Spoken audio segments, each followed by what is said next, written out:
اچھا یوٹیوب کی اگر ہم بات کریں, یوٹیوب بڑی بابرکت چیز ہے.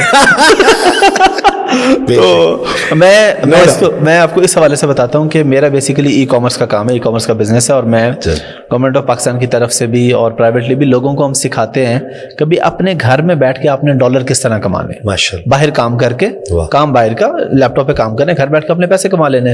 اور ان میں ایک بڑا ذریعہ کئی لوگوں کا یوٹیوب بھی ہے, ہمارا اس کے علاوہ فری لانسنگ اور امیزون کا کام ہے. تو ایک تو فری لانسنگ اور یوٹیوب کے پیسے اس لیے ہمارے ملک کے لیے ضروری ہے کہ ہمارے ملک کا فائدہ ہوتا ہے, ڈالر باہر سے آتے ہیں.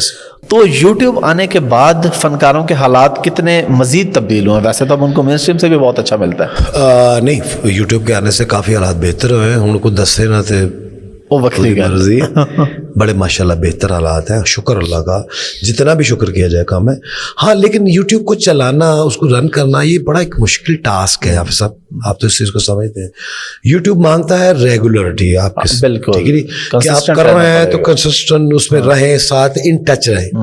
تو میں بھی انشاءاللہ تعالیٰ بس آپ کے اس پلیٹ فارم سے دوستوں سے آپ سے بھی کہلواؤں گا, کیونکہ میں تو کا فائدہ تھے چکا ہوں, یعنی البیلا چینل کو سبسکرائب بھی کریں. بالکل جی, اور ہم کوشش کر رہے ہیں کہ ہم اپنے کوئی نئے پروگرامز انشاءاللہ اس پہ لے کے قریب لانے والے, اور ہمارے چینل کو بھی ساتھ انشاءاللہ. اچھا ویسے آپ کا ارادہ ہے اب انشاءاللہ, بتا رہے تھے کہ ریگولر آپ اپنے چینل پہ کچھ لے کے آنے لگے؟ جی انشاءاللہ تعالیٰ, بالکل بالکل ضرور. تو کس قسم کا کوئی آپ کے مائنڈ میں ہے؟ جی آپ صاحب, جس طرح میں نے پہلے, کیونکہ میں ٹاک شو کا میں یہ سمجھتا ہوں کہ جتنا ایکسپیرینس ہے اس سے فائدہ اٹھاؤں گا انشاءاللہ تعالیٰ پھر, اور کوئی اچھا ٹاک شو ایک ڈفرینٹ کلر میں, ایک ڈفرینٹ اس میں کیریکٹرز میں وہ لے کے آؤں گا انشاءاللہ تعالیٰ دوبارہ. پھر لوگوں کو مزہ آئے گا کہ یار یہ کیا نئی چیز ہے, کوئی ڈفرینٹ ہے, کوئی ڈفرینٹ ہی اچھا لگتا ہے. بالکل انشاءاللہ تعالیٰ. اچھا آپ نے ڈفرینٹ لوگوں کے سامنے پرفارم کیا, تو پولیٹیشینس کے سامنے آپ نے کب کب پرفارم کیا, یا کس کس کے سامنے کیا, یا کن سے ملنے کا آپ کو اتفاق ہوا؟ میاں صاحب ہو گئے, خان صاحب ہو گئے, زرداری صاحب ہو گئے.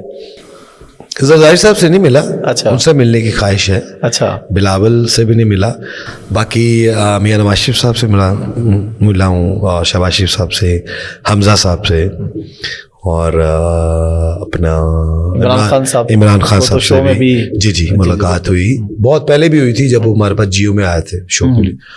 پھر جب لاسٹ شو ان کا کیا اس پر بھی ملاقات ہوئی. تو میاں صاحب کے گھر بہت زیادہ پرفارم کر کے آیا ہوں میں. اچھا, اپنا جاتی عمرہ. اچھا ہاں جی, جب ان کی سالگرہ ہوتی تھی تو پھر انوائٹ کرتے تھے, اور بڑی عزت سے نوازتے تھے, بہت زیادہ, بہت پیار کرتے تھے. اور وہ خود بھی, ان کی فیملی, ان کی والدہ کو اللہ پاک جنتوں میں گھر عطا کرے پروردگار, اور وہ بہت پیار کرتی تھی مجھے بڑی.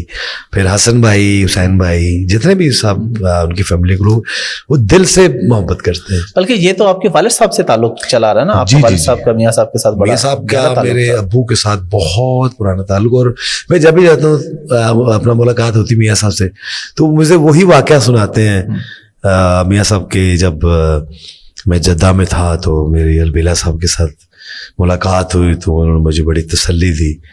تو باقی انہوں اپنی پئی سی, لیکن انہوں نے میری پئی. تو وہ آج بھی ان کے لیے بڑے دعا گو ہیں میاں صاحب, اور بڑے ہی پیارے, بڑے شفیق انسان. فنکاروں کے ساتھ ویسے بھی ان کی بڑی خاص محبت ہے, بڑا. ہاں جی, وہ خود بھی ماشاءاللہ بڑے اچھی جگت کرتے ہیں. جی مجھے شو میں 2-3 لوگ آئے, انہوں نے بتایا. آپ کو بھی جگت کی انہوں نے؟ نہیں مجھے نہیں کی, امان اللہ صاحب کو انہوں نے ایک بڑی اچھی جگت کی تھی. کہتے واہ جی واہ خان صاحب, جی ٹاکے دی ڈینڈ ہوندی. بڑا پیار تھا امان اللہ صاحب, البیلا صاحب کے ساتھ, کیونکہ یہ وہ لوگ تھے جو ان کے فیملی ممبر تھے, جن کو فیملی ممبر کنسیڈر کرتے. اللہ تعالیٰ نے ماشاءاللہ آپ کو اچھا نام دیا, آپ تو پیسے بھی بہت اچھے ہیں ماشاءاللہ, شکر, فیلڈ کے اندر آپ کو اچھے ملتے ہیں. پھر بھی کوئی ایسی خواہش ہے زندگی کی جو رہ گئی ہو, وہ سب سے بڑی خواہش کہ یار یہ ابھی رہتی ہو پوری ہونے والی؟ ہزاروں خواہشیں ایسی کہ ہر خواہش میں دم لے. تو میرا خیال ہے کہ مالک سے مانگتے رہنا چاہیے. مالک کو مانگنے والا بہت اچھا لگتا ہے. آپ کے پاس سب کچھ بھی آ جائے نا, تو اللہ سے مانگتے رہنا, پھر بھی مانگتے ہی رہے. بالکل, کیونکہ نا آپ کا مانگنا اور مالک کا دینا, یہ جو سلسلہ ہے, میرا خیال آپ کے مرنے تک چلتا رہنا چاہیے. بہت شکریہ ہنی بھائی آپ کے ٹائم کا. حافظ بھائی آپ کا بہت شکریہ. اور میں جب اکثر پروگرام آپ کے دیکھتا تھا تو میرے دل سے آپ کے لیے بڑی دعا نکلتی تھی. آپ کی محبت, آپ کا ماشاءاللہ جس طرح اسمائلی آپ کا چہرہ ہے, آپ کی گفتگو جتنی پیاری ہے, اللہ کرے کہ جو پروگرام آپ کا یہ دیکھیں, اپنے ان یوٹیوبرز سے میں مخاطب ہوں کہ اللہ کرے ان کو بھی یہ توفیق ہو کہ اچھی اور پازیٹیو چیز اور پازیٹیو امیج اپنے دوستوں کا, اپنے آرٹسٹوں کا لوگوں تک پہنچایا جائے, تاکہ لوگ پیار تو کرتے ہیں لیکن وہ سچ مچ اس چیز کا جو سچ ہے وہ لوگوں تک پہنچایا جائے. باقی ان کی مرضی ہے. آپ کی بہت محبت, اور میں اپنے تمام دوستوں کو, دیکھنے والوں کو کہوں گا کہ آپ کا چینل سبسکرائب کریں اور لائک کریں اور شیئر کریں. ویسے میرا نام ہی کمت ہے تو کر رہے ہو. اور باقی آپ کو بہت بہت مبارک ہو سلور پلیٹ کی, اور انشاءاللہ جب آپ کے پاس گولڈن پلیٹ آ جائے گی تو پھر میں بھی آؤں گا تو دوبارہ بلاواں گے. لو یو, بہت thank you very much. Thank you.